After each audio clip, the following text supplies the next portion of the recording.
I'm sorry. Yeah, because I had to get rid of the little square box that was there. Okay. Lovely to meet you. Finally.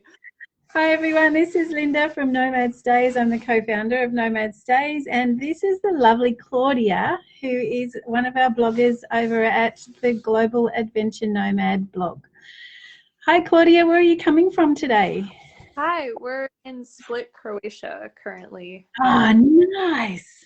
Insanely beautiful. We were just saying the sun finally came out. It's been like rainy and gross. I don't know if I can show you the view actually from like our window real fast. It's ridiculous. It's so Oh, that's yeah. beautiful.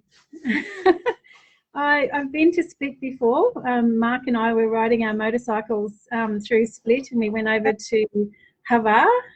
How do you say it? Hava? I Or think yeah. We haven't been to yet, but we want to get over there. no, you'll love it. Oh, that's amazing. Yeah, so tell us.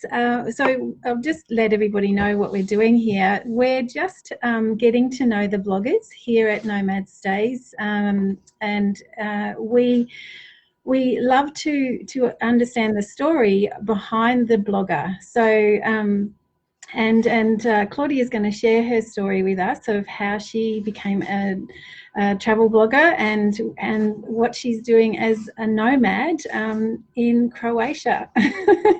So, Claudia, can you just share a little bit about your story and how you became a blogger? Yeah, absolutely. So we have not actually been we have not been nomading that long. We started July, August of this year, so we're still fairly new at it. But yeah, we, my fiance and I, he's sitting next to me, but we travel together, and when we first met, always dreamt of like traveling the world together. Very. So yeah, he quit his teaching job, and then I'm a copywriter, so it's easy for me to work remote. And then he started working remote, and everything just kind of like fell into place. So we had originally planned on Lisbon, Portugal, being like our first, like place, because we heard it was a big like nomad hub and had never been to Europe, either of us. So we like booked our Airbnb stay, and we were super excited. And then, COVID hit, and we had no idea. We were banned. We were Americans, so we were banned from entering, Europe, and had no idea what we were going to do. And kind of like questioned whether we were going to still move forward with this like crazy plan that we had.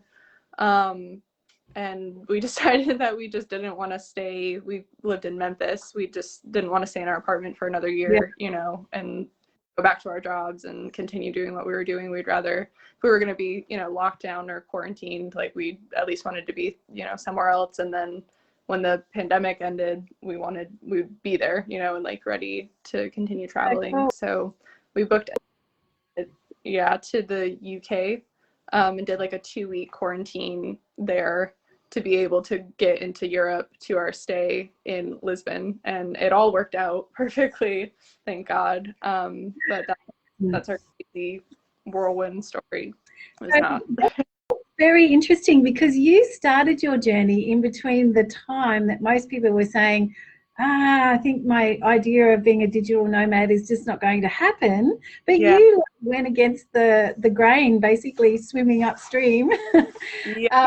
which is very cool. And it's a very good story, because it gives other people the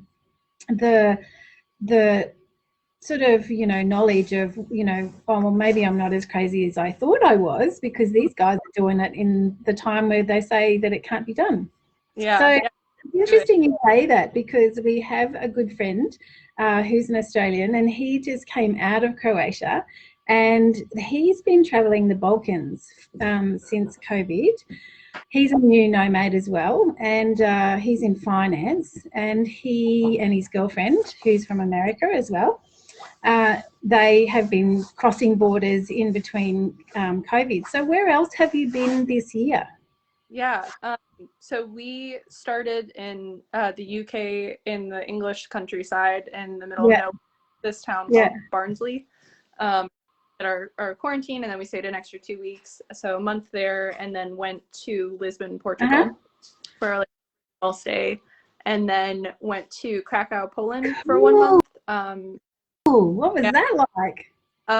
we loved it. It was cold compared to Lisbon, but it was amazing. I mean, architecture there was incredible. Just a very cool, like, hip vibe. A lot of young people. We liked it there a lot. But the COVID situation was kind of ramping up then, so we decided, you know, since we're on an American tourist visa, we wanted to go somewhere that we could potentially stay longer if we were like locked down. So we chose Croatia, and we are so happy that we came here. This is like my favorite place I've ever been. It's just insanely beautiful, and the people are wonderful. Yeah, cool. We loved Croatia as well. When we were riding motorbikes, and when I just remember being going along the coastline of Croatia, thinking, "Don't look at the view, look at the road," because it was, you know, like sheer drops down and just the most incredible views you've ever seen. And I was like, concentrate on the road. So it was very hard to concentrate because it was just such an amazing place. So are you learning any of the language there, or what's We've actually strangely, the place that I learned the most of like the local language was Poland. I learned a fair bit of like Polish while I was there, strangely. But someone, I was talking to my friend before we came here, and she had just come from Split, and she said that 80% of the people in Croatia actually speak English. So everyone has spoken to us in English. So we actually haven't, I think we learned a few phrases when we first came here on the bus here, but we haven't used anything since we've been here in the 2 months. So okay, so you have been traveling by bus, is that correct? Is that how you're getting around, or? We've mostly done train, actually. Split is just a bit harder to get to. I think there isn't like a lot of like train services that come here. It was like a longer bus ride to come here from Vienna, Austria. That's how we got here through Poland. Yeah. So trying to take the train and stuff like that as much as possible, rather than fly and go into the airport. So I'm getting off track because you're going to all these gorgeous places, and I was like, oh, because I love Vienna as well. It's just a stunning place. So what I really want to know is as well about your blogging is that often people choose a niche in their travel blog. What is your niche that you're blogging about? Well, I actually started my like personal travel blog just like I think a month or two ago. So I'm kind of in the, you know, like figuring it out. Awesome. I guess how I would describe my sort of like niche is like when we found out about like digital nomadism and we got into like the YouTube rabbit hole and like all the blog posts, like finding out about, you know, the lifestyle and this and that. There was just a lot of not a lot, but there were some travel influencers that we would kind of like watch and sort of like roll our eyes and make fun of a little bit because they were like living it up and doing like luxury stays and stuff like that, living that like basic, you know, travel influencer lifestyle. Joked, I guess, my fiance and I that we were just like like normal nerdy people, like we played video together in our free time, and neither of us did like study abroad programs. We didn't come from like rich, wealthy families. We barely seen the world or like traveled at all before we started doing this. Cool. So then the name of my travel blog is the Nomad Nerd, just because it's more of like a down to earth, you know, nerdy, goofy, not too seriously like travel style. Very cool. So will you be doing more about the tech side of things? Are you a bit of a techie, or what's your background? So right now I think I've been doing more like personal, I guess, blog posts about like, you know, what the digital nomad lifestyle means to Gen Z, and then my experience. I love that one. That's cool. So I think I'm definitely not as you probably all our tech issues that we had earlier, but I am a copy. That's just normal. Like that's just my life. Just tech crazy. You know, it used to be easy, but it's so not. nothing infuriates me more than like tech issues I can't figure out. But I am a copywriter as like my day job that I work. Yeah, so I'm more of just like a creative soul, and I just like writing and stuff like that. So not my fiance takes care of like the tech and does the research for like all of our, you know, tech needs and stuff like that.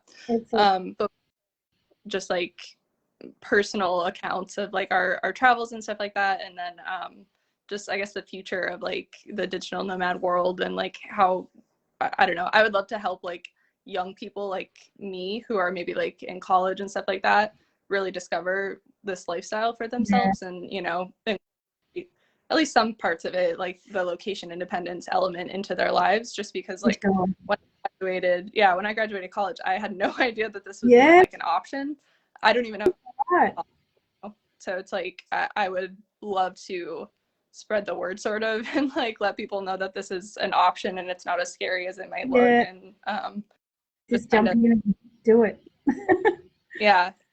I mean, well, but we definitely, when we were in Lisbon, we actually had someone tell us that we started this on like hard mode with everything going on with COVID and the restrictions and that. So it hasn't been fully easy, but it's doable. It's possible. That's excellent.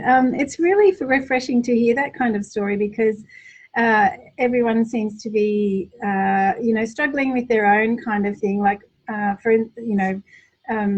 with COVID. So throughout the year, what's been your biggest learning through being a remote worker and being a digital nomad as a you know, newbie almost to the, you know, as Mark and I have been doing this for 5 years, but before that I was a bit of a nomad anyway, because I was bouncing around the world doing other jobs, but I don't think you ever get used to, it's not an easy thing to do, because it's everything changes all the time.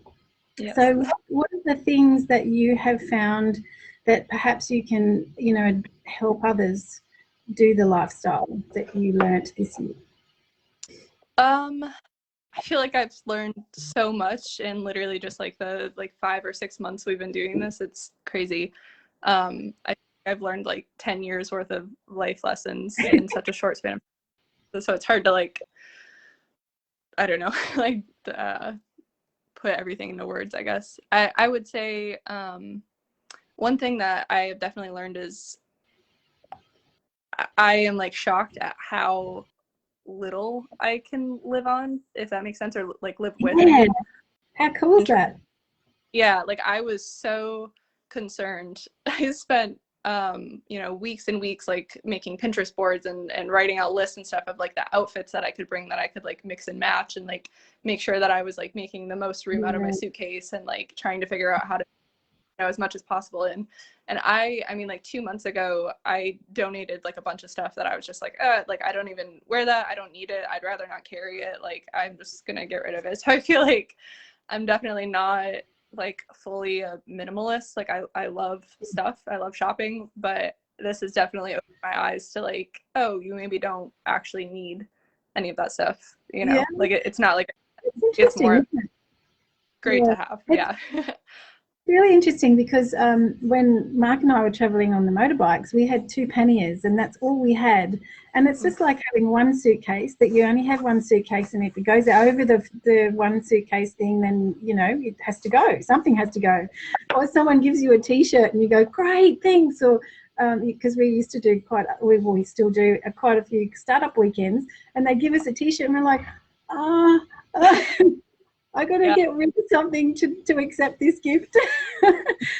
So that's a really good point to bring up, is that as a digital nomad, you realize how much you don't need and how much you used to have, and you think, wow, this is really simple. It's a simplistic lifestyle. For sure. And I think that is the most beautiful part about it, is that you realize you don't need all the stuff. So I used to be an international flight attendant, and I used to have all the bags and all the all the, you know, shoes in the world and all of the outfits and all of the lovely things, but now I basically have, you know, 7 pairs of pants or and 7 shirts, and and if something goes inside out, that's a huge bonus. Yeah. So it's, you know, it's nice to be able to live on next to nothing.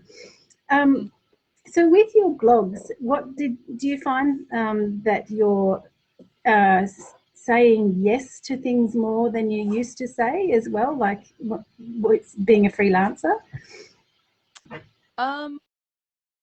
Yeah, yes, I would say that I definitely I just feel like this year has like changed so much for me, as I'm sure it has for everybody, and changed my perspective. I mean, like this time last year I wasn't writing blog articles, wasn't even really on my radar. And so I think I've just sort of, you know, been forced to change my perspective and think about new avenues of, you know, living and making money and working and stuff. Yeah, I would say I'm definitely like, I say yes to a lot more opportunities that I definitely would not have considered before. Awesome. Yeah, and even just in general, I mean, I don't know. I think we have both we've both become so much more adventurous, especially with, you know, the COVID restrictions and stuff like that. We're so ready, you know, hopefully the end of next year to just like go on a bunch of different adventures and travel as much as possible. And I think we're kind of, you know, itching for it, and as I'm sure everybody is. For sure.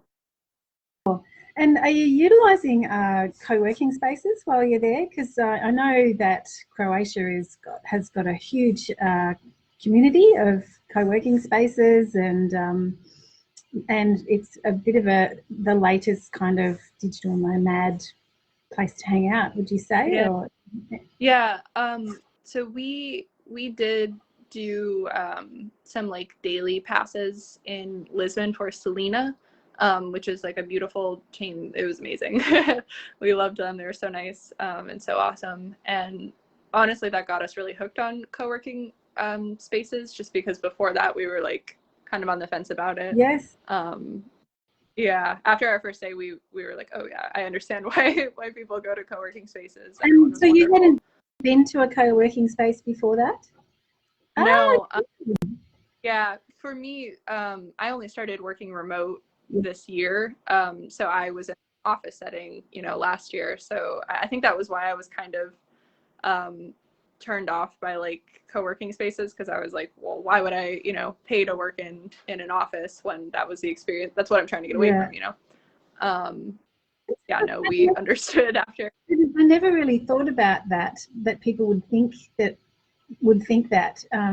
because co-working is such a big part of our digital nomad life, probably because of the work that we've been doing. But so that's why when we started Nomad Stays, we wanted to have a place where what we noticed is that co-working spaces were essential for people like us to meet other people that were like-minded, to get ideas, swap ideas, network. So so it's become a real thing for, if you wanted to connect with community, you have the option. And certainly co-working spaces that are focused on digital nomads is also a very good thing to seek out. So yeah. For sure. We're both very hooked on them now.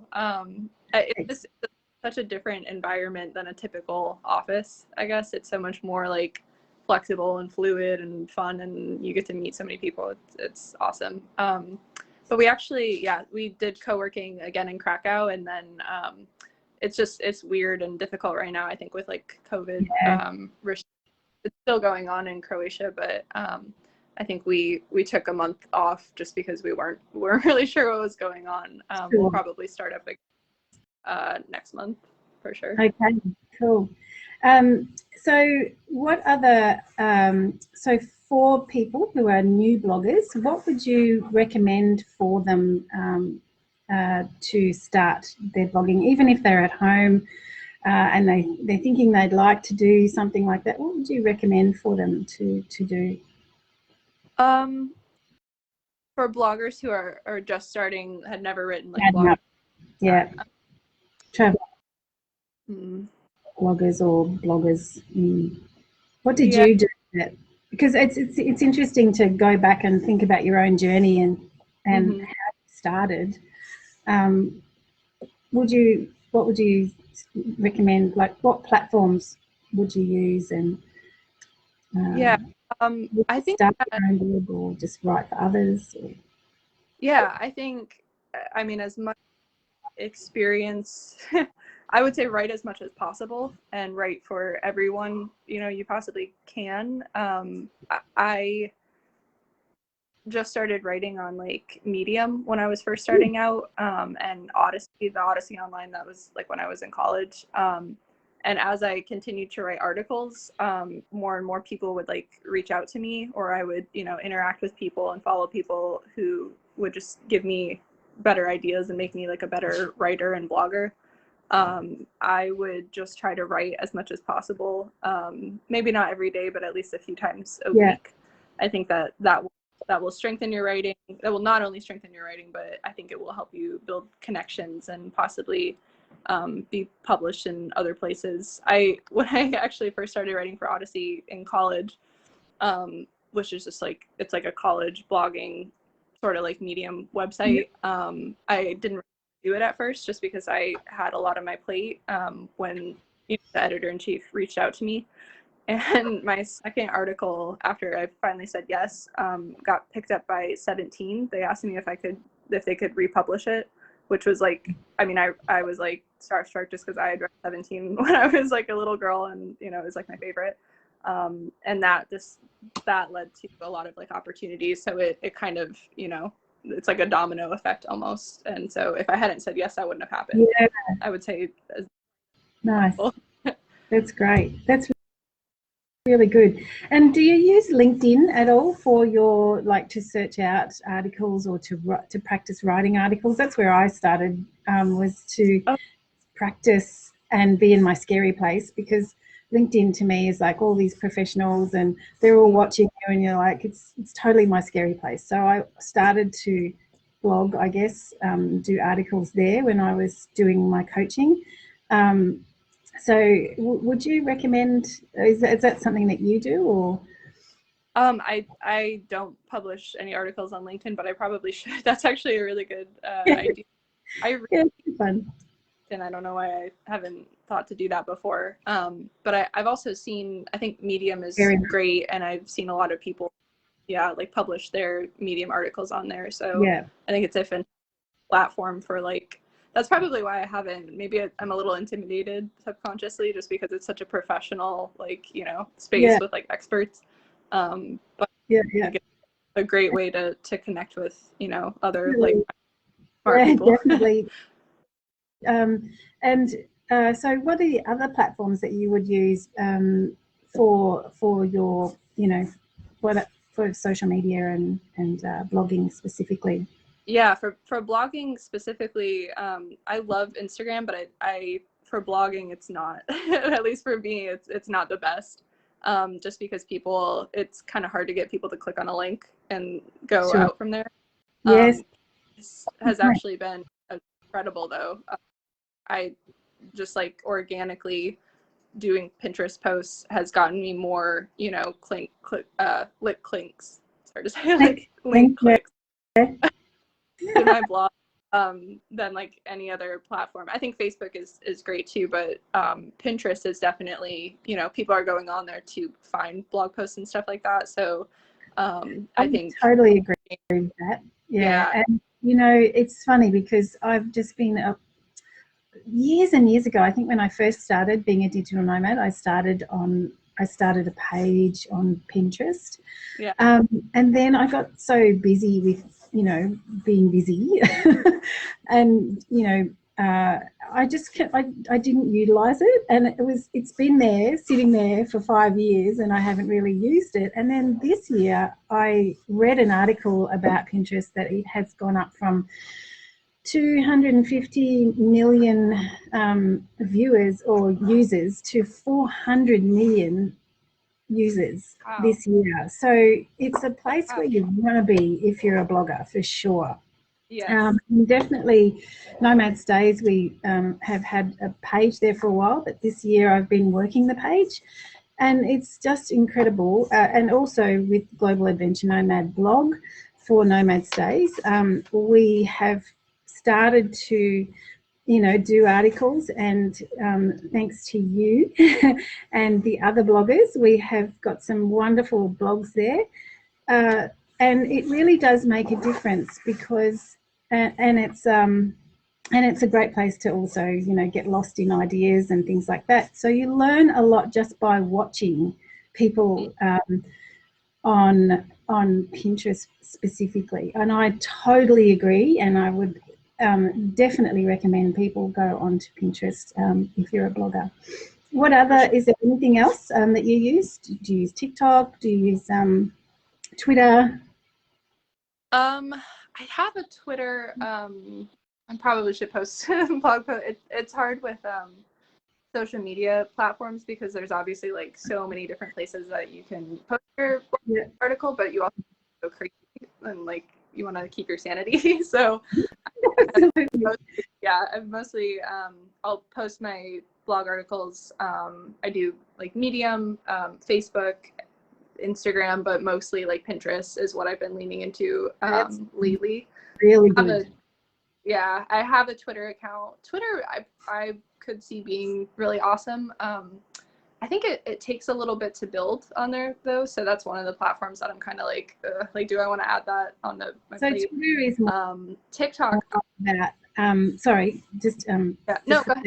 Twitter is more about in the moment, like what's happening, the latest news, whatever industry you're in, find out what the latest thing is. The chats are all very in the moment, so it's not like any other platform where, and so we use Twitter for specific things, but we don't use it as, and it's just another place to publish, basically. So yeah, that's a really interesting point. And what about TikTok? What about TikTok? Do you use it? I love TikTok. I really haven't. I mostly just post on there just for fun, just for me, just because I love it. That's like the platform I go on when I like want to be entertained. I think for blogging, I'm not so sure like how that would work out. The little bit of research that I did was kind of like a mixed bag. Some people had found a lot of success from that, and some people really hadn't. I have actually been thinking one of my goals in 2020 is trying to get into like Reels, and then maybe like repurposing that for TikTok and experimenting there. I just video making is so much harder for me than like just writing a quick. So it's just something that I'm gonna have to like force myself to do because I love watching other people's. I don't know. Don't have a lot of experience with. I totally love that you just said yes to being with us today on Nomad Stays and for the blog that you write for, because it's lovely to hear people's stories, and it's very inspiring for others to hear your story, because there is all sorts of different nomads out there. Mark and I are in our 50s. We started 5-6 years ago, and we travelled with our dog, so we sort of added an extra element of difficulty, but we wouldn't do it without him. So I think that it's really great that you said yes, and that keep saying yes to people that you're blogging for, and to grow your network, because it's just wonderful to have you blogging for us here at Nomad Stays. We really appreciate it.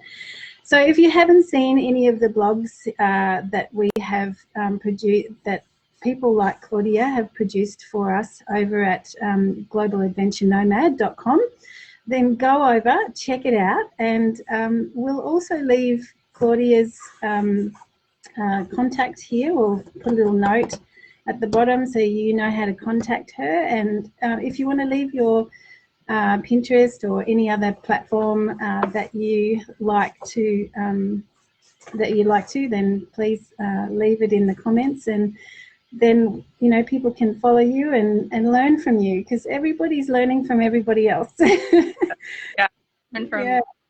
around me that I follow and interact with for sure all the time. Yeah. Well, it's absolutely awesome to meet you in person, because we've been chatting, you know, in little chat boxes and, you know, seeing your wonderful blogs. So thank you so much for being here. We really appreciate your work, and good luck with your nomadism. And keep going, just push through. I say when things get difficult, that's where all the opportunity is. And so, you know, discover the opportunity in the disruption. So it's prime time, I'd say. And you've just proven that by telling the story. It's very, very cool. So Happy New Year as well to you both. And thank you so much. And we'll keep chatting. So that's wonderful. Thanks for being here. Awesome. Thank you so much. Bye. Okay. Bye. Bye. Thanks for joining us.